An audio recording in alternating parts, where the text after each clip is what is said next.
Face à ces différents drames, le système sanitaire de notre pays a réagi avec promptitude, avec efficacité.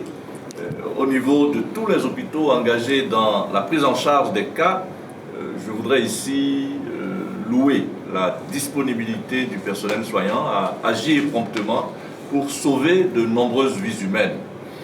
Les agents de santé se sont fortement mobilisés pour s'occuper des patients admis dans les différents hôpitaux. Toutefois, malgré leur bonne volonté, il est reconnu que leur niveau de performance reste à améliorer, tant en connaissances théoriques qu'en qualité technique.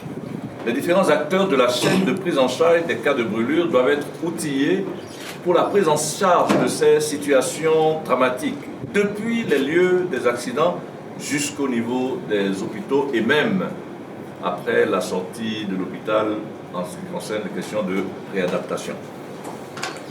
Le ministre de la Santé a perçu cette nécessité et a saisi l'opportunité de la présente formation proposée par l'OMS, formation de formateurs pour la prise en charge des situations d'afflux de brûlés, en vue de la disponibilité des équipes formées sur toute l'étendue du territoire national. Avec l'appui technique des experts formateurs de l'OMS venus de toute la sous-région, que je salue ici, le ministère s'organise à mieux faire face à ces urgences sanitaires qui se produisent sur le sol béninois, selon l'approche de la proximité, de la promptitude et de la rapidité de la prise en charge en temps réel. L'avantage de cette approche est de réduire la douleur des patients, d'engager très tôt leur prise en charge afin d'augmenter leurs chances de survie et de sauver donc le maximum. Mesdames et messieurs, le choix porté sur vous a été très sélectif. Et cela engage donc votre responsabilité. Les critères de sélection ont été rigoureux et nombreux sont ceux qui ici peuvent en témoigner. Nous n'avons pas voulu faire n'importe quoi, étant donné que c'est une question de vie, une question de survie, une question de bien-être des populations.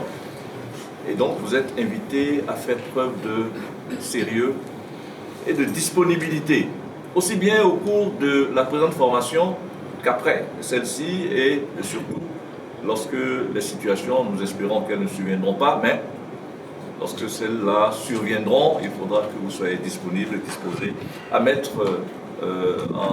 à l'épreuve votre expertise que vous allez acquérir ici.